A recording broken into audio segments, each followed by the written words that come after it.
Whether you drive a car, need a car, or just occasionally bum a ride with friends, you've come to the right place. Join Jill and Tom as they break down everything that's going on in the auto world. New car reviews, Shopping tips, driving green, electric cars, classic cars, and plenty of great guests. This is the Consumer Guide Car Stuff Podcast. All right, this is the Consumer Guide Car Stuff Podcast. I am Tom Appel. Thanks for joining us today. When you get a chance, do me a big favor. Do us a big favor. Do me a big favor. Check us out at consumerguide.com. When you get there, be sure to check out our 2024 Best Buy list. Great handy list if you're looking for a new car or a truck. Check out all our new car reviews, and there's fun old stuff there too. All right, she is managing editor of Pickup Truck Plus SUV Talk. She's a North American Car of the Year juror. She's in studio. Hello, Jill. Hello. Hello, Jill Ciminillo. Jill Ciminillo. How are you? I'm doing well. How are you doing? Well, I forgot the quiz. That could be a bummer. I think I can recreate it, though. It's a very simple quiz. Oh, I promise not to look over your shoulder while you're rewriting it. I think I can recreate it during commercial breaks. Okay. I hope I can. How are you? Good. Good. We are like 24, 36 hours away from it not being hot in Chicago. I'm tired of this. Was it hot? It's just been warm and sticky. Yeah, so it's really funny because I had a friend who came over yesterday, and he wants to, he's a graphic artist, and he is trying to break into being a photo guy, wants to do portraits and things like that. And so he's like, if I can come over and take pictures of you, I won't charge you and I'll give you all your headshots for free. And I was like, all right.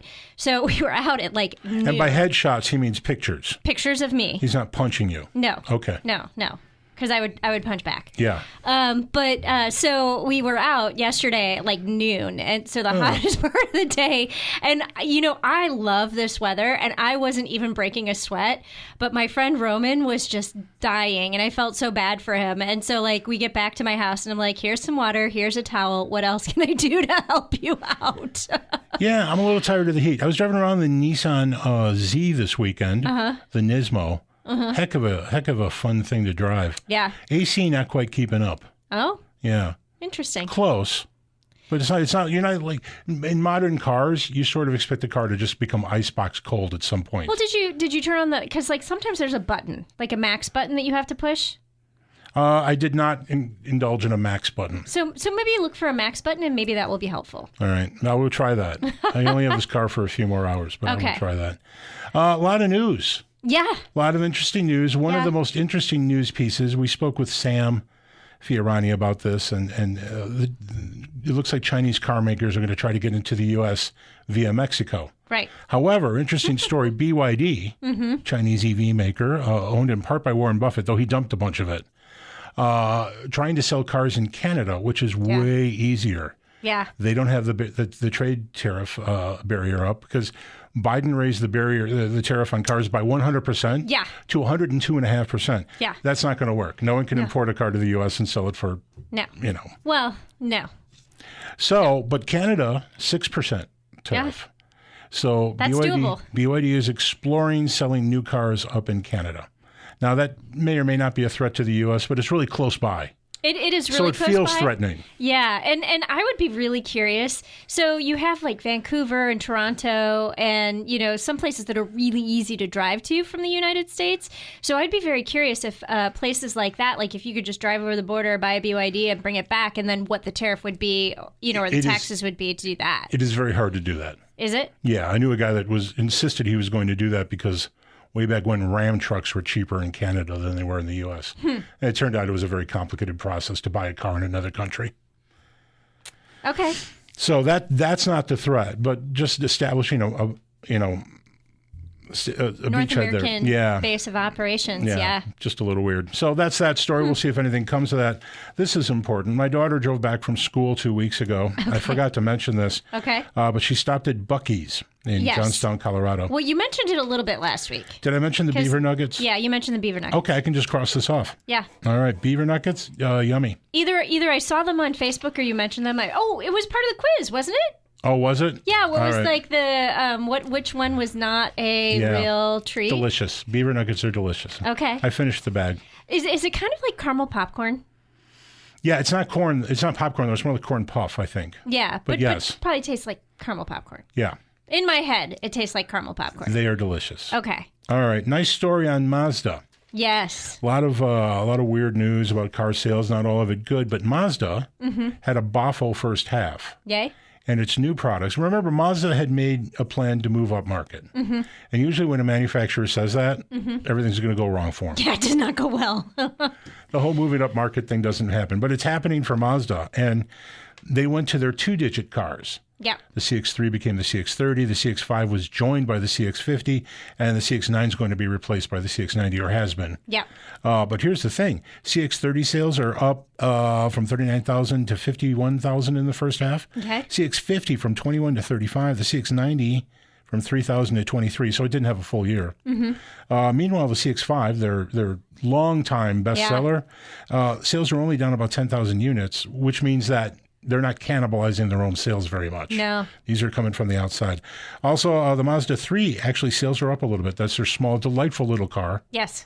Which people should buy more than they do. Yeah. Because it's very good. And so was CX-70 on there at all? CX-70. I'm sorry. No. Okay. Oh, you know why? Because there hadn't been many of them yet. Yeah. I mean, it is new, and it is based on the CX-90 platform, but only 2 rows instead of 3. It's actually weird they made that a separate model. I don't know. I don't know that it is. I actually appreciate that they made it a separate model because, like, if you look at something like the Genesis GV80, which I love, by the way, they have the it's supposed to be 3-row unless you go to the top trim, and then it's like 2-row. And to me, like, the way that it's configured is a little bit weird. And then you have like the GV80 Coupe, which is only 2-row. So I actually appreciate that they completely separated out CX-70 2-row, CX-90 3-row. The G80 Coupe, GV80 Coupe, brand new. Tell us what that is. So I actually just drove it last week. I can't give you driving impressions. Oh, I didn't realize it was okay. Embargoes lift tomorrow, so unfortunately we're a day early. But this is a new SUV from Genesis, built on the same platform as the GV80 SUV. But instead of being a more upright SUV-looking thing, it has the fastback end. So it has the harsh sloping rear roofline, so it gives it more of a sporty, aggressive look. Yeah, and we see this in a lot of stuff. There's a Porsche Cayenne, I think they call it Coupe. Okay. I think they just call it Coupe. And then this is what Volkswagen does with the Atlas too. There's the Atlas and the Atlas Cross Sport, but Cross Sport. I don't think the Cross Sport looks like an egg. No, but it is a truncated, sportier, rakish line, 2-row versus 3-row kind of thing. Yeah. It's basically the same thing, but with they bothered to give it a different name.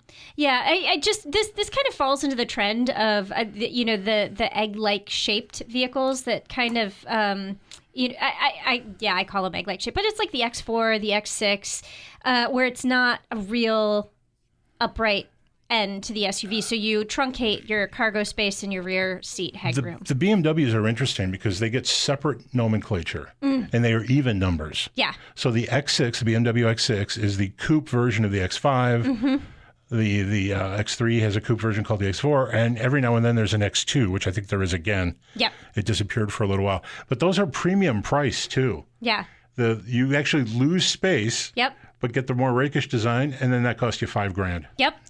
But yeah, so we'll have more information on the GX80 Coupe next week. But it's a cool little vehicle. Yeah, but Mazda doing good. That's nice to see, and that new stuff is good.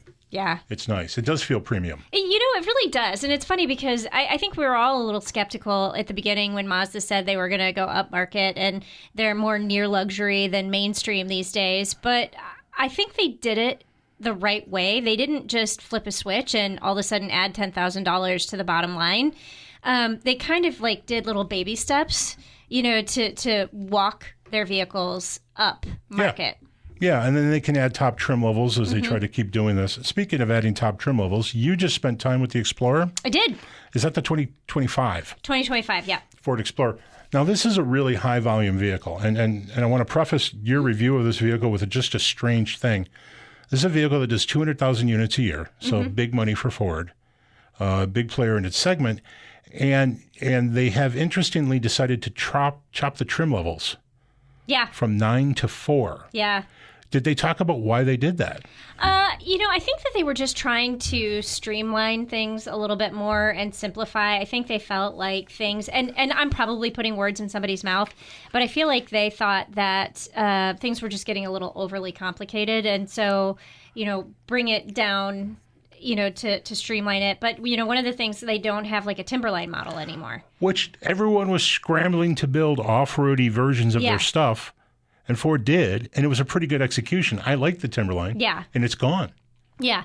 But so what I think is going to happen, this is not an all-new vehicle. This is a mid-cycle refresh. And so I feel like what they're going to do is they simplified it to build it back up. So I think in a year or two, we'll probably see another Timberline or something version of this vehicle come back, because they're going to need news. They're going to need something new, because I don't know when this vehicle is due for an all-new next-gen, but it's probably still 2 or 3 years off. It must be. And then the whole Ford schedule is a little bit off kilter now because they delayed a bunch of EV stuff. So they're probably going back and seeing if they can pull ahead some of their gasoline product stuff. So tell us about the vehicle. Yeah, so I really like the Ford Explorer. It's a solid 3-row vehicle, and they did some design changes on the front. So you have a new grille for each trim. So you should immediately know which trim it is just based on the grill. Now, you should. You should. And I realize that's a designer's dream. Yeah. Do you ever? You know what? I think they did a good job of making it different. I mention this because every Ford F-150 trim level, and there are like 80, every single one of them has a different grill. Yeah. I could not tell you. I couldn't even guess accurately or approximately what each grill is for each trim level. I'm just saying. I know that designers want this to be like that and marketers do, but I wonder, marketers do, but I wonder if consumers care or can tell. I think they could, especially with the Ford Explorer, I think they can tell, because the top tier trim has definitely much more of a chromy look to it. That's, the top tier is the platinum trim. That's the platinum, and okay. So it has really kind of a chromy hexagonal shape to it, like the little honeycomb grill. Then you've got your base active trim, which is... So the base now has a name. It now has a name. And that is going to be more of the, more, not blacked out trim, but just more basic plasticky looking trim. Then you have your ST line and your ST, where you get the black grill, and then the ST just adds a badge on the front. The hyphen line thing has to go. Yeah, I don't understand the hyphen line thing. So here's an observation. So they lost a bunch of trim levels, right? Yes. I wrote down, okay, they lost base, XLT, Limited, Timberline, and King Ranch. Mm-hmm. So those are gone. And King Ranch was probably confusing because it was sort of a second premium product. But here's something interesting. There is a very expensive package available for all 4 of these trim levels that ostensibly give you half step ups. They're like trim levels. Mm-hmm. On the Active, there's a $3,400 package. On the ST line, a $3,000 package. There's nothing for the ST, I'm sorry. But for the Platinum, you can add almost $7,000 in packages. Yeah. So you can make that very premium. And I built a Platinum this morning that came to almost $66,000. Yeah. Wow. Yeah. So they're still covering the huge range. Yeah. Just with fewer model names. Yeah, that is correct. And I will say, I think they did a nice job. Even one of the complaints that past Explorers had is that the interior trim felt very cheap and down market. Was that a complaint? It was a complaint. And really? Because I drove that Timberline and I thought it was very nice. Yeah, but different materials and trims. And so they paid a lot of attention to materials and accent pieces throughout the entire lineup. And they did a really good job. The dash materials are really nice. They now have a 13.2-inch screen instead. Yeah, I know. The screens are getting outrageously large. So you now have a 13.2-inch screen.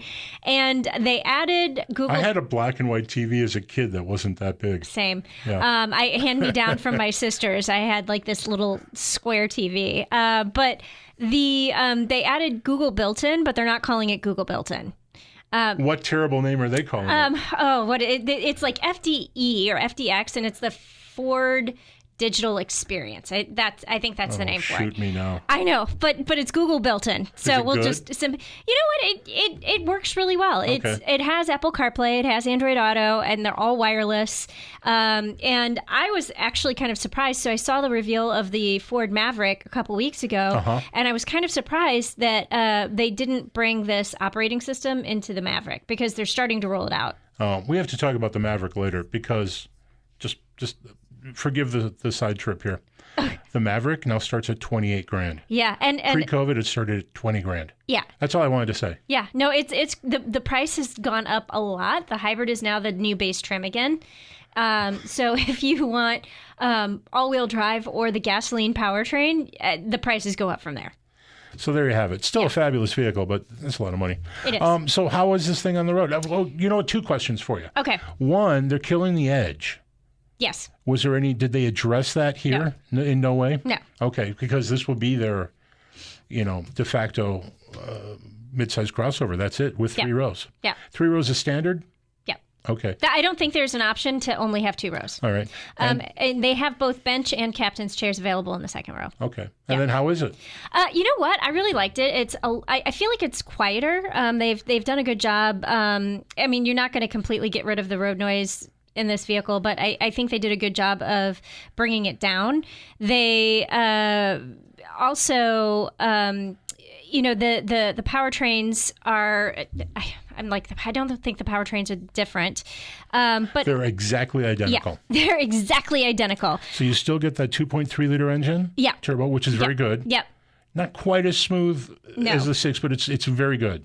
Yeah. And that 10-speed automatic, Ford does a good job with a huge number of gears. Yeah. They do a nice job, and that's very good. And then it's still the 3-liter twin turbo that shows up in things. Yeah, and so the high-powered things. ST, it gets that top-tier engine standard, and then you can get it available in the Platinum. For a ton of money. Yeah. Most people aren't going to do it. I think it was $4,600. Yeah. That's a big upgrade. Yeah. So but I will say that engine is really nice, and I liked it better on the ST than I did in the Platinum. It somehow sounds cruder in the Platinum than it did in the ST. You know what? Yes, and I've had mixed results with that engine as well. And I thought that in the Lincoln Aviator, I didn't like it, which is a companion for the Explorer. Yeah. It's basically the same vehicle. So Aviator's got to go into the knife now soon. But yeah, I didn't like that engine there, and the 2.3 liter turbo is fine. It's enough. Yeah. All right. Yeah. And I've got videos on this. I've got a lot of social media TikToks on it, and I actually managed to talk a 6'6" guy into the third row. There you go. Yeah, and he fit kind of. It's a reasonably good third row, right? It is not awful. Yeah. And they only put 2 people back there, so I did manage to. He fit back there, and it was awkward, but he fit. There you go. All right. So just a general wrap-up review on this vehicle. It's 2025. It goes on sale when? I think pretty imminently.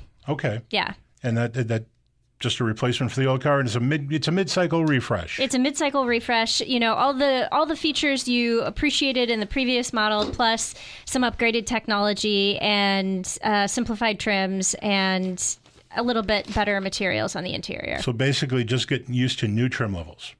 Yeah. Active, ST Line, ST Platinum. Yep. There you go. All right, we're going to take a break. We didn't talk about this before, but we're talking Ford all day. We are. It's Your all Ford review, all the time. Your Ford review, a Ford quiz. Yeah. Oh, if I can if you can remember it. And we're going to be talking about the Ford Torrance Avenue factory in a moment. Yes. All right. Let's take a break, and when we come back, talk some Ford. Yes. Questions or comments? Drop us a line at carstuff@consumerguide.com. That's carstuff@consumerguide.com.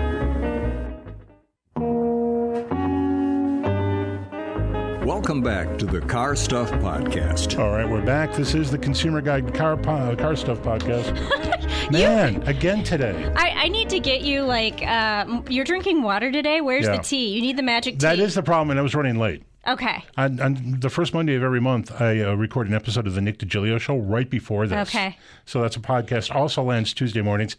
Hilarious show. Okay. People want to listen to the Nick D podcast. Real quick, I was just checking on Buzzsprout today about where our podcast is listened to. Okay. What do you think the number one city is? Chicago. It is. 6% of our downloads come from Chicago, but you will never guess the next ones. Indianapolis? No. Huh. My family clearly is not listening. Or maybe they are, but you need a lot of family probably. I have some good family and friends in Indy. Yeah, number 2 is L.A. Okay. Number 3 is Phoenix. Okay. So my husband's family are listening. Yay, thank you. Okay, well, it's Chicago 6%, so that's a big chunk. Yeah. So local, but I do all my promotional media in Chicago. So and we're both based in Chicago. Yeah, so that probably drives that. LA, that's 6%. LA is 1%. Phoenix is about 1%. Charlotte is 1%, and the next one's crazy. Okay. Also about 1%. Okay. Frankfurt, Germany. Huh. Guten Tag. Yeah, guten Tag. All right.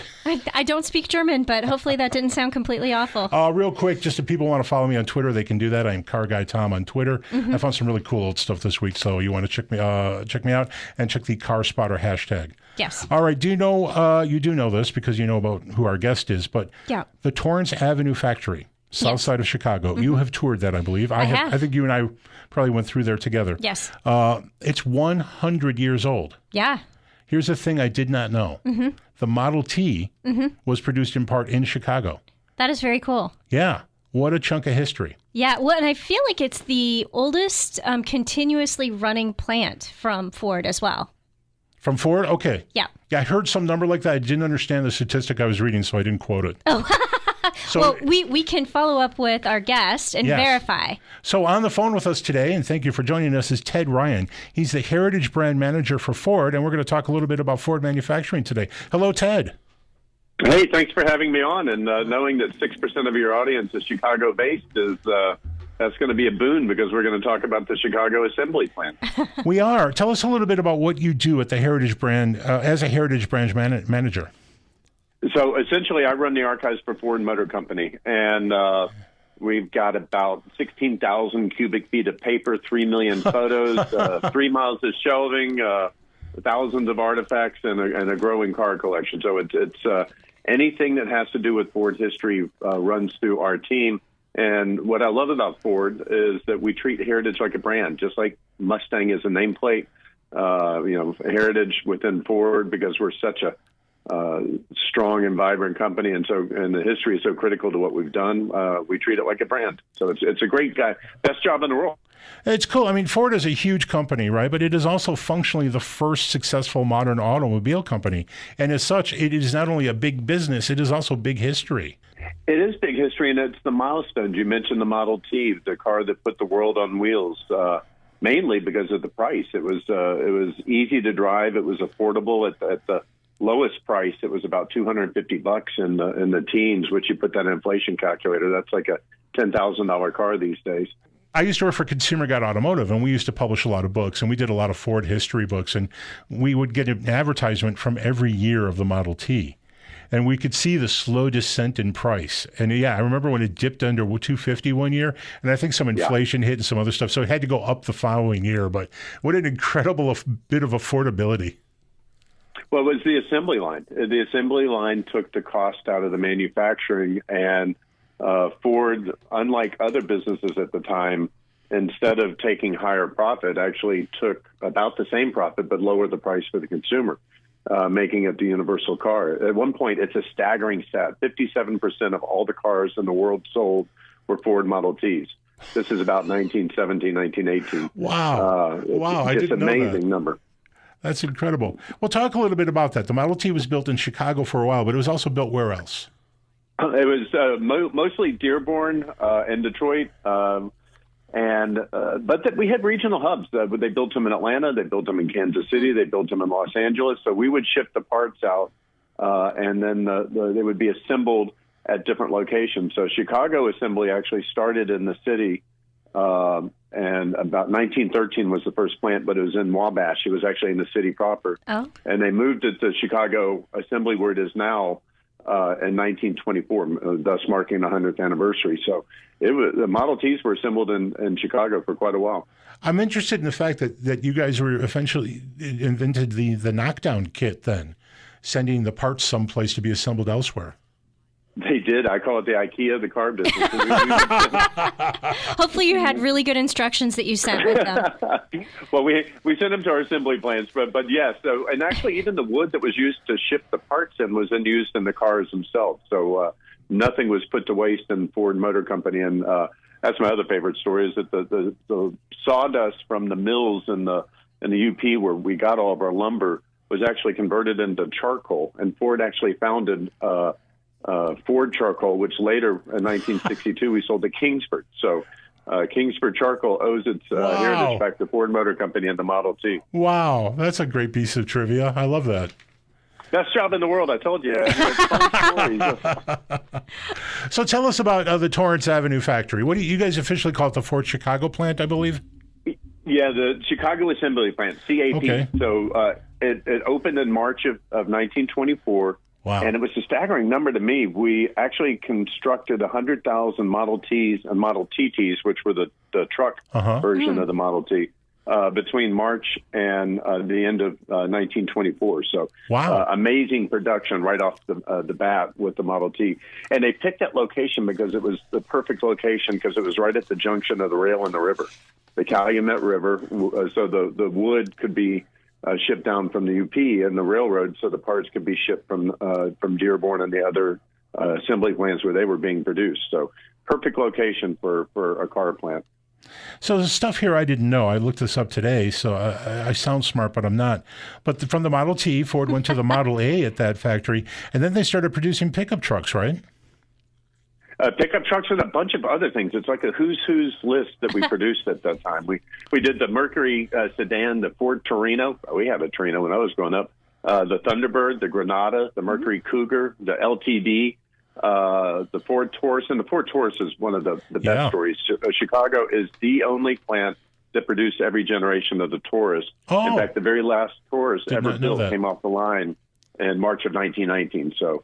And now we build the Explorer, the all-new Explorer, which, by the way, just started shipping this week, and the Aviator and the Police Interceptor are the three products that are built there. But it's an amazing array of vehicles that were built in Chicago over the years. So the Chicago plant's got to be the nation's largest producer of police cars. It is. Police Interceptors, because it's the only one in the Ford system that builds them, and Ford is the number one manufacturer of police interceptor SUVs in America. So, yes. So if you get pulled over, didn't you say family in Indianapolis? You get pulled over in Indianapolis by a Ford Interceptor. It was probably built in Chicago. Right. Yeah. No, it's really funny because whenever I see like a Ford Explorer in my rear view mirror, I'm always just like, I'm just going to slow down a little bit. Because you can never tell, because sometimes, especially in Indiana, they're like undercover and they'll be like painted different colors. They're sneaky. They do that. They do that upfitting right outside of the Chicago plant. So we build the Interceptors there, and then they're sent to Troy Manufacturing, which is an upfitter that's a Ford partner that's right around the corner from the plant. And then each jurisdiction across America can order whatever specialties they want put on their cars. So they want lights on top, lights inside, how they want it to look. So all that happens right in Chicago. They are sneaky. They are sneaky in Chicago. Speaking of Chicago, now the plant I read employs about 4,700 people directly, but there's a campus there of suppliers as well. Do you know what the total employment is for that area? I don't know what the total employment or the multiplier effect of the plant being there, but you've got to think it's pretty substantial. Yeah. What's interesting is that it was in 1924 we had 2,500 employees, so it's increased over the years. Even as automation and even as the manufacturing process has what you would think potentially reduced employment or, cut the number of jobs. In reality, it hasn't. Bill Ford once said, and I love this quote, he said, we take the complex and make it simple. Well, we do, but it still takes people to actually put the vehicles together there. Are any vehicles exported outside the NAFTA zone from that plant? I don't know the answer to that one. I've got to confess, I'm a historian. I do history. I don't know the current geopolitical. But if you want to know, we can find out and we can get that information to you later. Well, that would be great, but don't worry about it. So I've got a quick question for you, and it comes up a lot, and maybe you can answer it because regular Ford marketing people won't. Why are we not allowed to call the police car the Explorer police car? I don't know the answer to that, honestly, because No, in our catalogs, we've always said Police Interceptor. Yeah. The Mustang Police I mean, it's always been that particular phrase. Maybe it's just Ford is so full of jargon. Maybe it's just a jargon thing. But in our literature, whether it was the Crown Vic or the Mustang, we've always called it the Police Interceptor. I don't want to go too far off topic here, but Ford owns that segment now. The Dodge Charger never really had a big chunk of it, and Chevy's had a very hard time selling Tahoes into that segment. I think because they're expensive, for one thing. But yeah, I mean, I think it's because the Explorer is the best car for it. Well, it could be. Total transparency, my Explorer, I've got the brand new one. It's the ST, and it's coming off the line. I just got the notice it'll be built in 2 weeks, so I'm excited to get my new Explorer. They look amazing. You don't know this, Ted, but we just actually reviewed the new Explorer. Jill just drove it. And I said horrible things about it. No, I didn't. No, did you? No. I actually really liked it. I think they did a great job with the interior materials, and I really like the new technology. So, I mean, it's not an all-new vehicle, but the refresh they did was really well done. I agree, and I love the new dashboard and the new way the configuration inside is much more ergonomically pleasant than the other one where to charge your phone, you kind of had to stick it at a weird angle. Anyway, I'm looking forward to getting my new car. Well, very cool, very topical. And totally off topic, Ted, how big can a dashboard screen get for your liking? I've got a Lightning, which has a huge screen, so I'm quite enamored of how big that screen is on the Lightning, so they can't get too big. And my parents just bought the new Nautilus, which I don't know if you've driven but it's got that 360-degree thing. It's fabulous. That is sweet. It's just amazing. So that's a fabulous let's talk thing. Chicago. Back to Chicago. So, I missed, they had a big celebration at the plant yesterday, and I was unfortunately unable to attend, but I remember the last time that I was at the Chicago assembly plant, it was just really cool to watch the vehicles go through the line. And then they had, at the very end, and I'm assuming they still have it, but they had what they call the squeak and rattle track, where they put vehicles then through essentially what looks like a normal Chicago street with potholes and speed bumps and all those things, and trying to see if there's anything that wasn't assembled correctly. And I don't know if other plants do that or not, but I just thought that was like the smartest idea ever to like knock out a problem before it could begin. Other plants do have that. The Dearborn truck plant, I've seen it in operation there. I was at that party yesterday, and it was wonderful, if not hot. It was very, very, very hot. So, but it was a wonderful celebration with our employees. But yes, the Chicago plant has amazing innovations. They've got the Mavis camera system to watch how the car is assembled to try to knock out errors in the assembly process before they get too far down the line. They've got the squeak and rattle. The goal is to put, to steal the old slogan, make quality job one, and to make it to make the vehicles in perfect shape as they're coming off the line. And if they're not in perfect shape, to identify the issues and to get them corrected. So let's talk about the plant itself for a little bit. What's next for Torrance? Can Torrance Avenue, can we expect to see electric cars coming off of there in the next 10 years? I can't speak to the future, but I can say that we spent $1 billion in 2019 to bring it up to speed to make the plant capable of producing the Nautilus. I'm sorry, the Aviator and the Explorer and the Police Interceptor, and that the focus right now is on perfecting how those three are built. But within the Ford system, I can say that the allotment and the way that vehicles are produced and where they're produced is a highly calculated effort by our procurement teams and by the manufacturing teams. I've actually worked with those folks, and they're crazy smart to figure out which plant will have the best manpower, the best parts availability, et cetera. So if it ever makes sense to build electric vehicles at that plant, I can assure you that they'll look at doing it. But right now, we spent $1 billion to produce what we're producing. So, Ted, talk about that $1 billion for a second. The plant's 100 years old, and obviously it's being kept up to date and perfectly modern. What does $1 billion get you when you update a factory? Basically, you rerun the lines. Oh. You redo the stamping. Because if they're going to switch from the Taurus to the Explorer, that's a completely different platform. So the lines run differently. And the genius of the assembly line, and something that most people don't think about, is that it's not just a car going down a line or a vehicle going. It's the subassembly. It's the parts being delivered at the exact moment that they need to be delivered to be applied to the vehicle. You know, the routing that it takes for an Explorer is going to be different than the routing that it would take for a Taurus. So the other thing they did is they installed the camera systems, the Mavis systems, to track the parts the whole way through the process to try to eliminate issues before they arise. So, you know, $1 billion these days doesn't go as far as it used to, but it can help you. The other thing, and once again, the river and the railroad are the perfect, make that Chicago plant the perfect location for manufacturing and for getting in the supplies that are going to be needed to build the cars.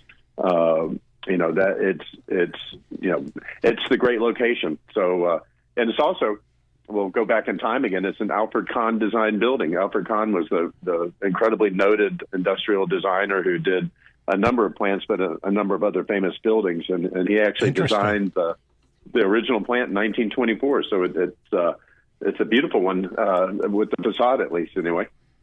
Yeah, and what I find really interesting about the Chicago plant, too, is the fact that it is within the city limits.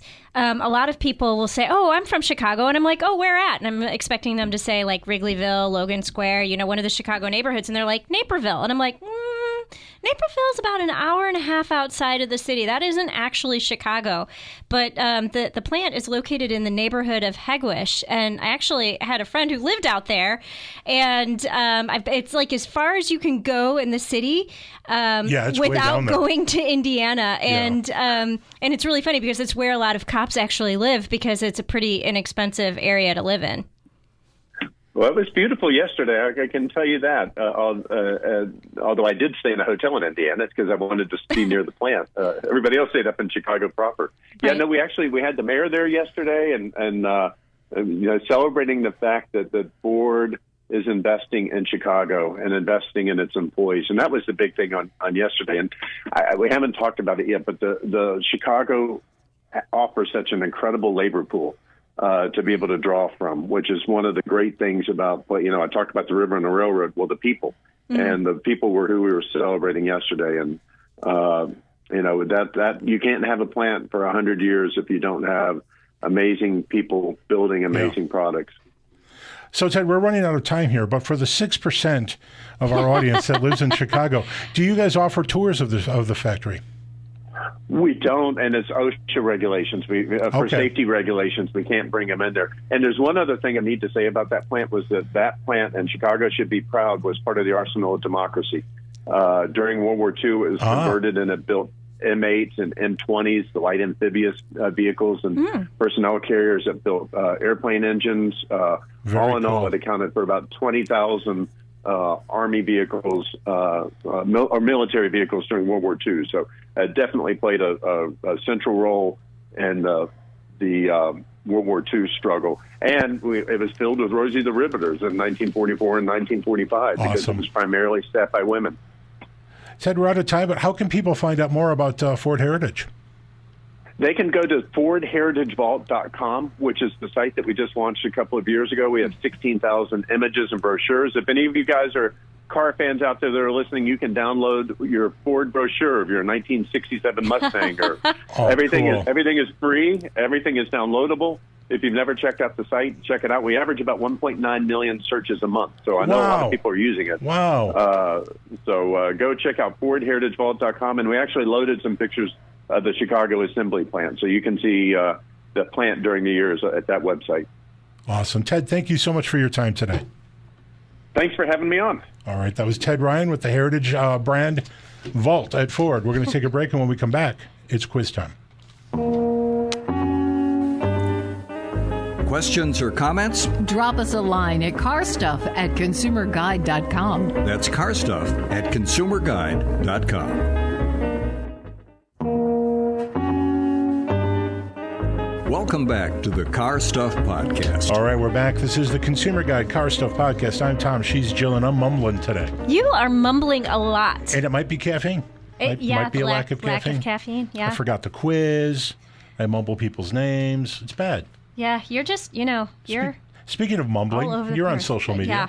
Yeah. Oh, how's that for a segue? But I don't usually mumble on social media. I won't call myself succinct because I do ramble. I just don't mumble. You know what? Real quick, a thing about Twitter. You think that on Twitter by now you could correct your errors? You can if you pay for a premium price. Oh, well, yeah. If you have a blue check mark and you pay like whatever the exorbitant fee is. Excuse me in advance. Screw that. Okay, yeah, exactly. Right. It's back to social media. Yeah. Or other social media. Other social media, yeah. So TikTok, Instagram, X, Twitter, Threads, Facebook, LinkedIn, all the things. You can find me at Jill Ciminillo, and I use the hashtag car du jour. And people was like, what does that even mean? And I'm like, well, du jour is, like of the day, like soup du jour, like soup of the day. And it's like the car I'm driving today. I know it's kind of snotty, but car du jour. When I was young, I remember going to restaurants often with my grandmother. Mm-hmm. And the soup du jour always was French onion soup. Like, I don't even know why they didn't just call it French onion soup. This is our soup. It never changed. Although, you know what, though? She lived in a Jewish neighborhood, so every now and then it was matzo ball soup. Huh? And the matzo ball was like the size of a softball that someone just drizzled some soup on. Yeah, they just put like a little bit of broth over the top. It was fun. It was good. Was it good matzo ball soup? I want to say always. Okay. We went to different places, but I can't remember ever having bad matzo ball soup. Oh, I've had bad matzo ball soup. Yeah, have you really? Yeah. Yeah. I won't. This was the 70s. That was a long time ago. Yeah. No, I will not go into details, but I have. All right, there you go. I lost the quiz. You did lose the quiz. But during 2 commercial breaks, I was able to reconstruct it. Okay. I don't have my background notes on stuff, though. Okay, and is this including your bonus question? Yes. Okay. Yeah, pretty much. I had to make up some new stuff for the bonus question. But, okay. Anyway, today's topic is, was it a Ford? So we are all Ford all the time. We are all Ford today. Yeah? All right, I'm going to give you a model name. You just have to tell me if it was a Ford model or another company's model. Okay. Are you ready? Mm-hmm. Galaxy. I feel like that was a Ford. It was. For a long time. Starting, I think, in 1959. I have, and I may post this today just to share it in our show notes, the advertisement for the 1960 Ford lineup, which feels like something Disney created for them. It's intense. It's like a 2-minute commercial. I don't know what TV show it ran during, because in those days, shows were usually single sponsor. Right. But it's fantastic. But yeah, the Galaxy was a Ford. You're on the board. You have 1 point. Okay. The Omni, Ford Omni, real car? I feel like an Omni was a car somewhere, but I'm not sure if it was Ford. By the way, these would all be U.S. market. Okay. While I'm stalling, do you want to tell the rules? There are 5 questions plus the bonus question. You have to get 3 total to win. Omni. Rules are different if we have a second contestant. Correct. I'm going to say not a Ford. Not a Ford. It was a Dodge. Okay. It was a companion to the Plymouth Horizon. They both kicked in, I think. I don't have my notes. Sam Fiorani, I apologize if this is wrong. I think it kicked in 1968 or 78. Okay. But it was based on Simca, a Simca product out of Europe. Front-wheel drive, little front-wheel drive Econobox. Okay. Very, very popular. Okay. You have 2 points. Ooh. EXP. Was there a Ford EXP? That's very weird. It makes me think of Explorer. Ford EXP. And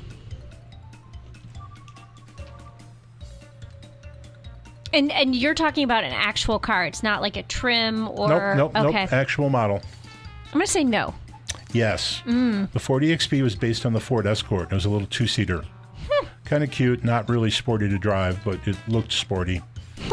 Not sporty to drive, but it looks sporty. Yeah, that was the Ford EXP, mid-'80s. There was a Mercury companion called the LN7. Okay. The only thing that made them different was the front and back clip. Never heard of that one. All right, you still have 2 points. You're in good shape. Granada. Was there a Ford Granada? Or is it Grenada? It was definitely Granada. So it's a vehicle of some sort. They all were. But the question is, was it a Ford? Yeah.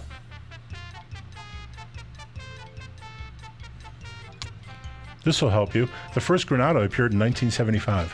Yeah, that does not help me. In the U.S. Yeah. They use the name in Europe. Granada. I'm going to say no. Yes, it was a Ford. It was also a terrible Ford. Okay. It was weird because it sold really well. Everyone was downsizing. People were worried about fuel economy. And the Granada kicks in, and it looks like a 3/4 scale LTD. If you look at a picture, it is strangely big car looking. And for some reason, that caught fire. These sold very, very well. But they had huge quality and reliability issues. Okay. So you still need another point. Yes, I do. Diplomat. Was there a Ford Diplomat? That sounds like it would be a Chrysler product to me. I'm going to say no. No, and you were right. It was a Dodge. Okay. Yep. So, all right, you have one.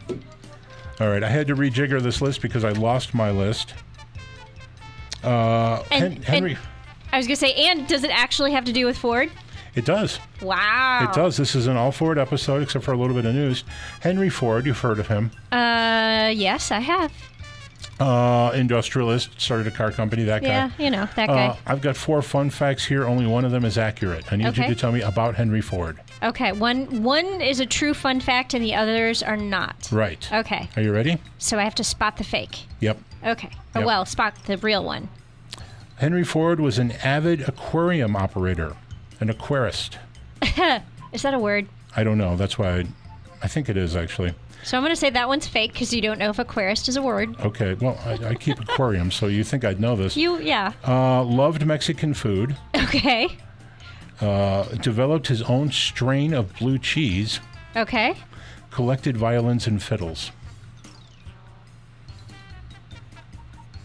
I don't know that Mexican food was a thing back then. I'm just going to make a guess. In Michigan? In Michigan. Although he and his, wasn't he BFF with Thomas Edison? They were buddies. And didn't they like share property or have houses next to each other in Florida? I think they did. Yeah. Yeah. So, I mean, I don't know, but I don't think Mexican food was a thing. What were the final two? Developed his own strain of blue cheese. Collected violins and fiddles. Ford cheese.